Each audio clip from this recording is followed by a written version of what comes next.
यहाँ इंदिरा सागर परियोजना, फिर उसके थोड़ा सा आगे ये है ओमकारेश्वर परियोजना, फिर उसके थोड़ा सा आगे महेश्वर परियोजना। यहाँ पास इसलिए सबसे ज़्यादा लगाया गया है ये ब्लॉकेज में बांध, क्योंकि बहुत स्पीड होती है। कल आपको बताया गया है कि नर्मदा नदी की जो स्पीड है बहुत ज़्यादा है, तो इसलिए यहाँ स्पीड को कम करने के लिए कहा लगाया। क्योंकि यहाँ देखो आप, यहाँ एक कटता जा रहा है ना भूभाग, इसलिए इसकी ये आगे जाती है तो पूरा काट के यहाँ समुद्र में गिरा देती है। तो इसको जो कटान है इसको कम करने के लिए ये सब किया जा रहा है। अब यहाँ पास है आगे, थोड़ा सा आगे जाओ तो मान परियोजना, फिर आगे है जुबाट परियोजना। तो आपको मेनली यहाँ तक की जितनी परियोजना है इनको याद रखना है, बाकी पूरा छोड़ देना है। इतना आई थिंक आपको क्लियर हो गया होगा। अब हम चलते हैं अगली नदी की ओर।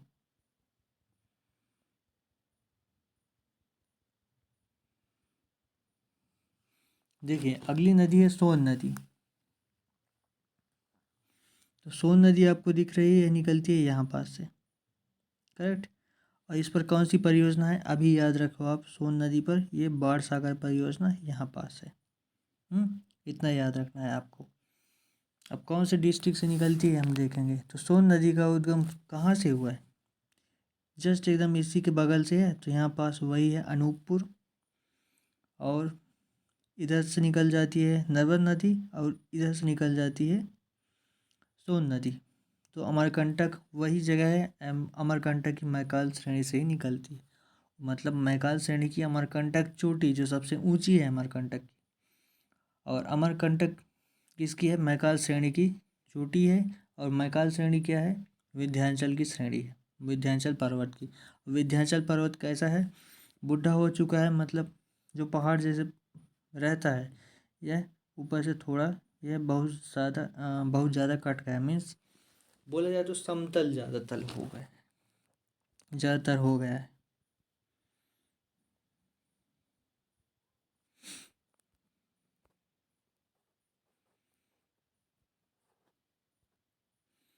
तो आई थिंक इतना आपको समझ में आ गया होगा, करेक्ट। तो बीच में क्या है, बीच में ऊंचाई है, तो एक लुढ़ककर इधर चली गई और एक लुढ़ककर इधर चली गई। इतना आपको समझ में आ गया। जैसे आप बीच में यहाँ ऊंचा कर दो, ठीक है, बीच में ऊंचा कर दो, अब कुछ मिट्टी सुखवा के रख दो। अब यहाँ पास पानी डालोगे, बीच में यदि ऊंचा रहेगा तो यहाँ पास आप पानी ऊपर से डालोगे, तो बीच में यहाँ पास ऊंचाई रहेगी, तो यहाँ चले जाएगा, इधर पानी जो पड़ेगा इधर चला जाएगा। तो वैसे ही नर्मदा नदी है, बीच ये चोटी है, और यहाँ से जो निकली है इधर चली गई नर्मदा नदी, और इधर जो निकली वो चली गई सोन नदी। इतना क्लियर हो गया आपको।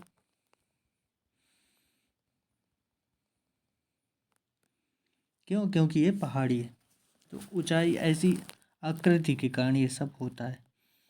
तो सोन नदी का उद्गम कहाँ से होता है, अनूपपुर जिले में स्थित मैकाल श्रेणी के अमरकंटक। ये तो आपको पूरा याद हो गया। अब क्या है, दूसरी सबसे पहली सबसे बड़ी नदी एमपी की नर्मदा, दूसरी चंबल। अब आपको तीसरी सबसे बड़ी नदी ये याद नहीं रखना है। सोन नदी को, सोन नदी देखिए, सोन, सोन मीन्स गोल्ड। अब गोल्ड को स्वर्ण भी कहते हैं, स्वर्ण सोना, ये वाला स्वर्ण, तो इसलिए इसको स्वर्ण नदी भी बोलते हैं। तो सोन की जगह में स्वर्ण भी लिख दे तो आप लोग कंफ्यूज नहीं होना है। इतना आपको समझ गया, आ गया।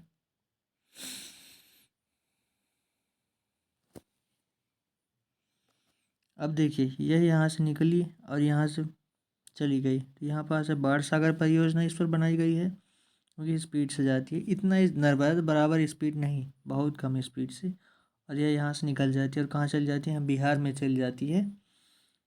और बिहार में कहाँ किससे मिलती है, यह बिहार में रामनगर है, तो रामनगर के पास गंगा नदी में मिल जाती है। इतना याद रखना है। चूँकि एमपी का टॉपिक इसलिए हम बिहार को नहीं दिखाते, केवल आपको याद रखना है बिहार का एक रामनगर नाम की जगह है, वहाँ जाकर मिल जाती, बस इतना ही।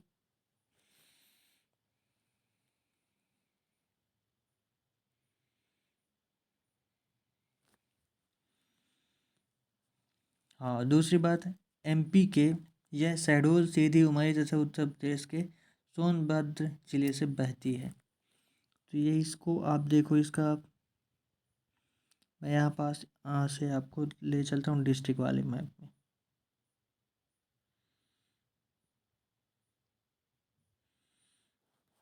देखिए, इसको आप देखिए और आप इसे देखो, मैं आपको क्लियरली से, यहाँ पास एक कोना है, यहाँ से निकली यहाँ चली गई, करेक्ट, दूसरी कोने साइड। तो हम इसी कोने को अब देखेंगे एमपी में।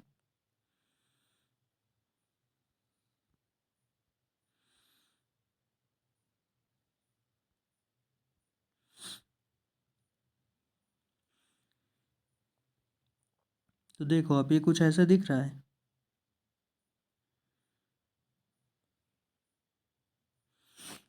कुछ ऐसा टाइप का दिख रहा है। तो देखो आप इसमें क्या दिख रहा है,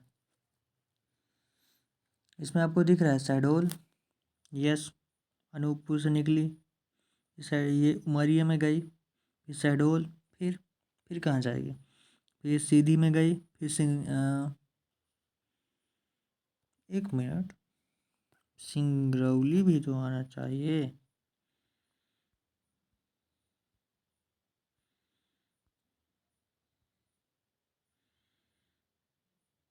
ऊपरी भाग में जाती है, ऊपरी भाग कोना।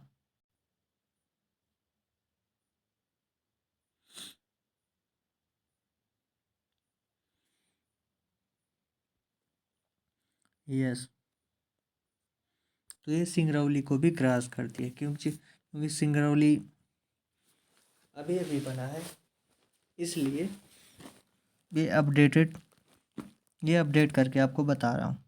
तो कहाँ से निकलती है, अनूपपुर से उमरिया, शहडोल, सीधी, फिर सिंगरौली।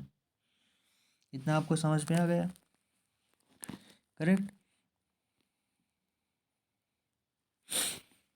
और ये कहाँ मिलती है, जाके सोनभद्र जिले में बहती है, यूपी के यहाँ पास आगे ये मिल जाता है सोनभद्र आपको।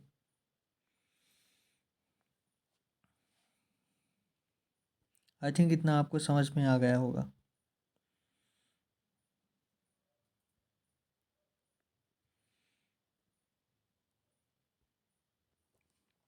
देखिए अब अगला जिला सॉरी, अगला अगली जो नदी है वो है हमारी ताप्ती नदी। तो ताप्ती नदी आपको यहाँ दिख रही है, ये है ताप्ती नदी निकलती है यहाँ से और होती हुई ये चली जाती है इधर। इधर क्या है आप लोगों को कमेंट बॉक्स में बताना है। देखिए ताप्ती नदी बैतूल जिले से निकलती है, तो बैतूल जिले से, और यहाँ पास कौन सी है, नर्मदा नदी है ये, और यहाँ विंध्याचल है, तो यहाँ कौन सा हो गया, यहाँ सतपुड़ा है, तो सतपुड़ा शहरी से निकलती है, और यहाँ पास ये बैतूल जिला है। तो बैतूल जिला, सतपुड़ा पर्वत श्रेणी, और कहाँ इसके पास है मुल्ताई नगर, तो मुल्ताई नगर के पास से निकलती है। बस इतना आपको याद रखना है। तो आप लोगों को दिखा देता हूँ मैं, बैतूल यहाँ पास देखो आप,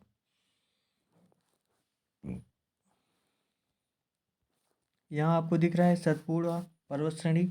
इतना समझ में आ गया। अब हम चलते हैं बैतूल को देखने। तो देखो आप, ये बैतूल है, तो कहाँ से निकलती है, ऐसे ही कुछ निकलती है ना। तो यस, ये आपको बैतूल भी दिख गया है, सतपुड़ा पर्वत श्रेणी भी दिख गई, अब ताप्ती नदी भी आपको दिख रही है। तो ताप्ती नदी कहाँ से निकलती है इतना आपको क्लियर हो गया। अब यह नदी नर्मदा नदी के जैसे बहती है, जैसे यह यहाँ से बहती हुई आई, तो इसी के पैरेलल यह भी यहाँ बह रही है, आपको दिख रहा है पूरा क्लियर इसका पाथ। तो नर्मदा नदी की भांति कहाँ से, ये पूर्व है, ये पश्चिम है, तो पूर्व से पश्चिम की ओर बहती है। इतना आपको समझ में आ गया।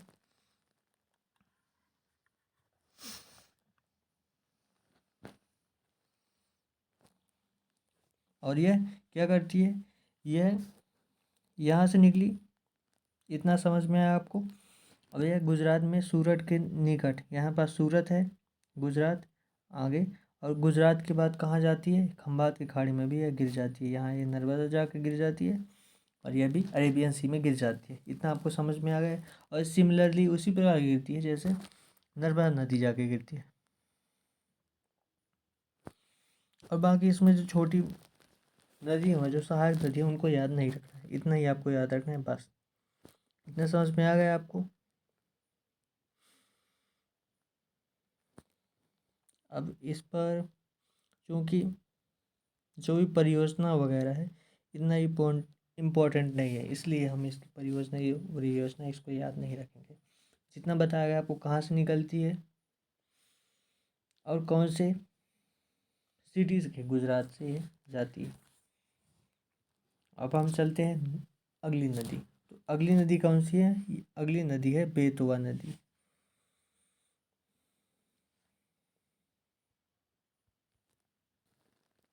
तो देखिए बेतवा नदी को क्या कहा जाता है। बेतवा नदी को जो प्राचीन भाषा है, जो भी हमारे हिस्ट्री है, तो प्राचीन हिस्ट्री में इसे वेत्रावती कहा गया है। तो कहीं भी नाम आएगा, ये आगे हम हिस्ट्री कवर करेंगे तो उसमें वेत्रावती आएगा, तो वहाँ पास आप रिलेट करोगे किसको, बेतवा को। इतना समझ में आ गया। इसका प्राचीन नाम भी पूछ सकता है इसका। देखो अब आपको दिख रहा है बेतवा नदी, तो बेतवा नदी कहाँ से, यहाँ से निकलती दिख रही है आपको, यहाँ से। और यहाँ क्या है, यहाँ पास वही विंध्याचल है। तो इसका उद्गम कहाँ से होगा, विंध्याचल श्रेणी से ही होगा। और यहाँ पास कौन सा डिस्ट्रिक्ट है, आप लोग याद रखो। ये हम 20 MP को डिवाइड कर लीजिए और ये अभी यहीं पास जो पॉइंट है इसको आपको मिलाना है।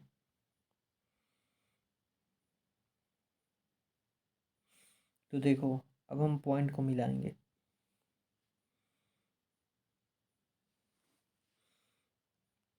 20 से कुछ ऐसे डिवाइड किए थे और 20 से कुछ ऐसे डिवाइड किए थे। तो ये कहाँ से कहाँ मिल रहा है, रायसेन में।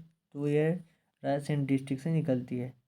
और यहाँ पास आपको बता दूँ, ऐसे ही लॉन्गिट्यूड जो लैंगिट्यूड जिसको ना पता हो तो आप लोग जाके देख सकते हो, जो हमारी प्ले लिस्ट है उसमें। तो ये कहलाता है लैटिट्यूड, कहलाता है लॉन्गिट्यूड। इससे हम इस प्रकार किसी भी चीज़ की लोकेशन हम पृथ्वी में वर्ल्ड वाइड जो होती है उसको हम निकाल कर बता सकते हैं। तो इतना आपको समझ में आ गया होगा आई थिंक, जितना आपको क्लियर हो गया। अब हम देखते हैं। हाँ तो देखो आप लोग, ये बेतवा नदी निकली यहाँ से। अब देखो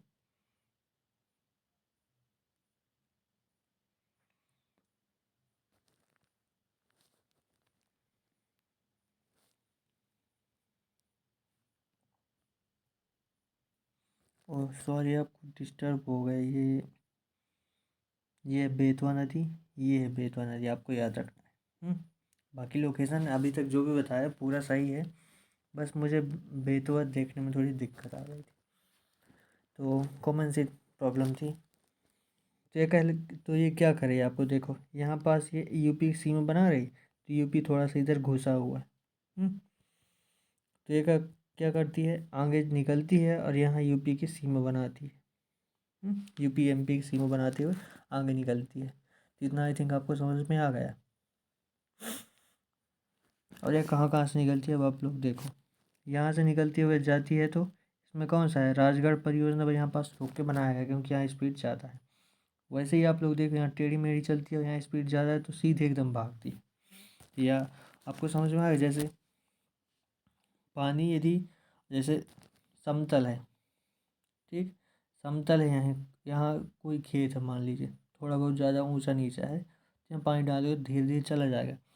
लेकिन जहाँ पास एक वो होती है चढ़ाइया उतराइया, इतना आपको गांव की लैंग्वेज में समझ में आएगा। तो चढ़ाइया क्या होती है, यहाँ पास ऊंचा है यहाँ पास नीचा है, तो यहाँ से जब ऊपर जाओगे तो ये चढ़ाइया कहलाई, और यहाँ पास से ऊपर से नीचे होती है उतराइया कहलाई। तो यहाँ पास ऊंचाई मेन चीज़ ये हो गई ना। तो वैसे ही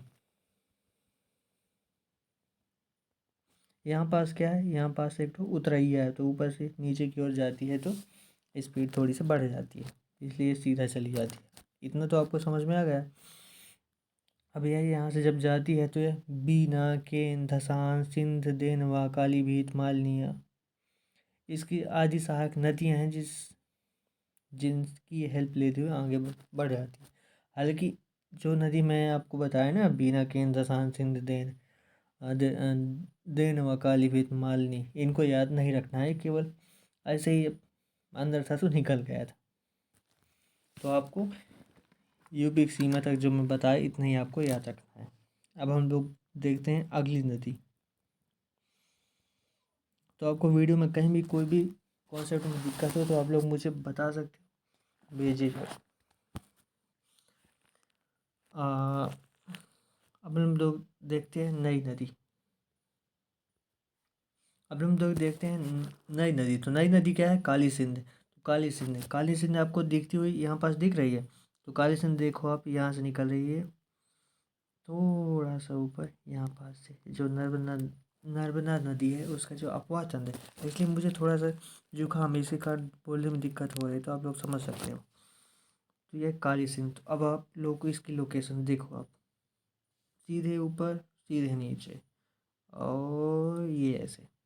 अब आप लोगों को इसे मैच करना है, ऊपर ये किस डिस्ट्रिक्ट से मिलता है।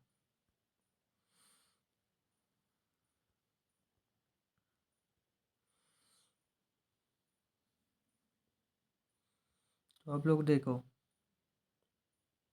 कुछ ऐसा था ये और कुछ ऐसा था। तो ये पॉइंट कहाँ जा रहा है? पॉइंट जा रहा है सीधे यहाँ पास। ये पॉइंट जा रहा है देवास में, देवास डिस्ट्रिक्ट में जा रहा है आपको। तो ये कहाँ से निकलती है? देवास से निकलती है। तो काली सिंध देवास जिले के बागली गांव के निकट से निकलती है। और यहाँ पास कौन सी श्रेणी है? देवास किसके ऊपर है? यहाँ तो नर्मदा नदी है। इतना। तो यहाँ पास विंध्याचल है और यहाँ सतपुड़ा है। तो विंध्याचल से निकलती है, विंध्याचल पर्वत से।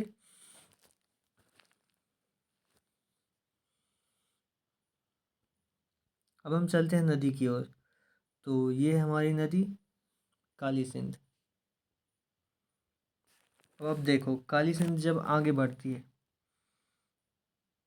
तो सीध है। तो यहाँ पास सीध है, तो यहाँ पास थोड़ा सा टेढ़ा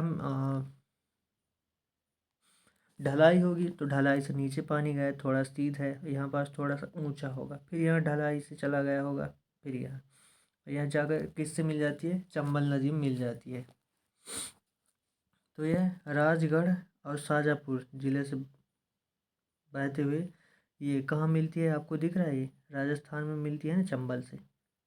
देखो आप लोग क्लियरली, ये यहाँ पास राजस्थान का भाग है, यहीं चंबल से जाके मिल जाती है। इतना आपको समझ में आ गया। अब देखो, देवास से निकली तो देवास डिस्ट्रिक्ट जो है इसके बगल में है, और सोनकच्छ जो इसका दूसरा निकटवर्ती जिला है। तो सिंपली आपको यही याद रखना है, देवास जिले से निकलती है, चंबल नदी में राजस्थान में जाकर मिल जाती है, और कौन सी पर्वत श्रेणी से निकलती है? विंध्याचल से। इतना आपको समझ में आ गया। और शाजापुर जिले से बहती हुई जाती है।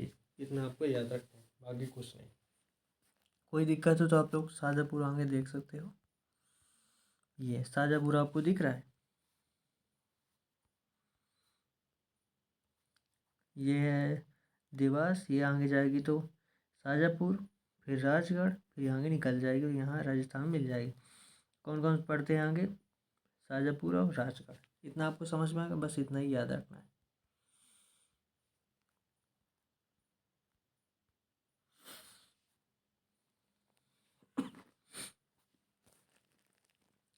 तो अब हम देखते हैं अगली नदी।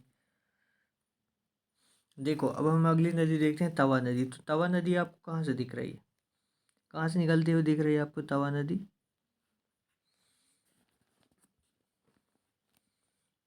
तो यहाँ पास है आपको,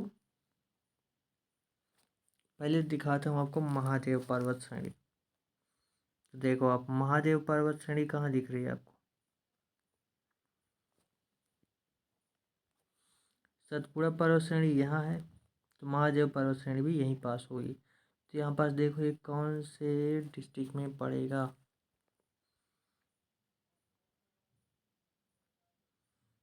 तो तवा नदी, इतना आपको दिखा।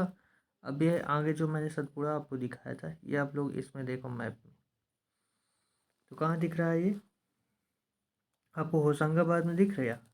तो होशंगाबाद के कहाँ से? पचमढ़ी। पचमढ़ी कहाँ है? महादेव पर्वत श्रेणी में है, तो वहीं से निकलती है ये तवा नदी वहीं से निकली। करेक्ट। इतना आपको याद रखना है कि यार इसका उद्गम पचमढ़ी जो पचमढ़ी जो होशंगाबाद में है, जो होशंगाबाद डिस्ट्रिक्ट में है, वहाँ के महादेव पर्वत जो पर्वत श्रेणी है वहीं से निकलती है। तो महादेव जो पर्वत है वहाँ की कालीभीत की पहाड़ियों से निकलती है। तो वैसे ही जैसे आपका डिस्ट्रिक्ट होगा, फिर तहसील होगी, फिर गांव होगा, या फिर शहर होगा, जो भी होगा, तो उसी प्रकार डिस्ट्रिक्ट होशंगाबाद, फिर कौन सा पहाड़ है? महादेव पर्वत है। हाँ, सतपुड़ा का महादेव, इतना आपको याद। एक मिनट, सतपुड़ा है, फिर क्या है मैं आपको दिखा देता हूँ। सतपुड़ा है ना, तो सतपुड़ा के महादेव। अब महादेव में भी जो स्पेसिफिक लोकेशन है वो पहुंच गया, मतलब बोला जाता है तहसील से आपके गांव पहुंचा। तो गांव कहाँ है? तो वो हो गया आपका कालीभीत की पहाड़ियाँ। आई थिंक इतना समझ में आ गया होगा।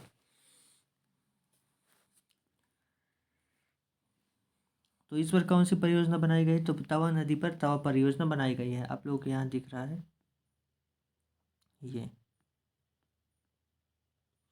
ये तवा परियोजना है। इतना समझ में आ गया। अब देखो, यहाँ से निकली और यह जाकर आगे जाकर नर्मदा नदी में मिल जाती है। बस इसकी जर्नी इतनी है।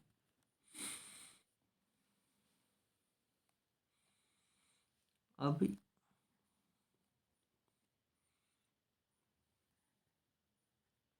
देखो, इतना समझ में आ गया। तवा नदी पर तवा बांध है जिस पर ये परियोजना है।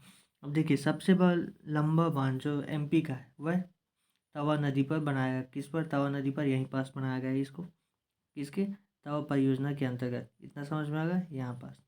और दूसरी बात, सबसे बड़ा जो सड़क पुल है एमपी का, वह बनाया गया है इसी नदी के ऊपर। और कहाँ पास बनाया गया है ये आप लोग कमेंट करोगे तभी बताया जाएगा, क्योंकि आप लोग इतनी प्रेम से बनाया जाता है वीडियो, इतनी मेहनत करके बनाया जाता है, फिर भी आप लोग देखो, इतनी सर्दी है फिर भी मैं वीडियो बना रहा हूँ, लेकिन आप लोग कुछ भी नहीं करते हो। तो देखो, अगली नदी है। अब हम लोग देखते हैं अगली नदी। तो देखो आप लोग, हम देखते हैं आगे केन नदी। तो केन नदी कहाँ से निकलती हुई दिख रही है आपको? तो केन नदी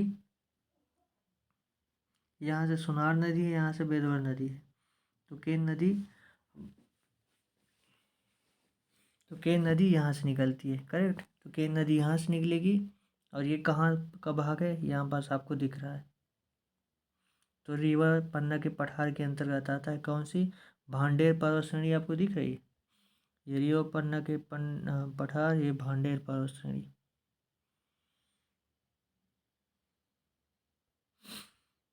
और यहाँ पास क्या है? यहाँ पास आपको दिख रहा है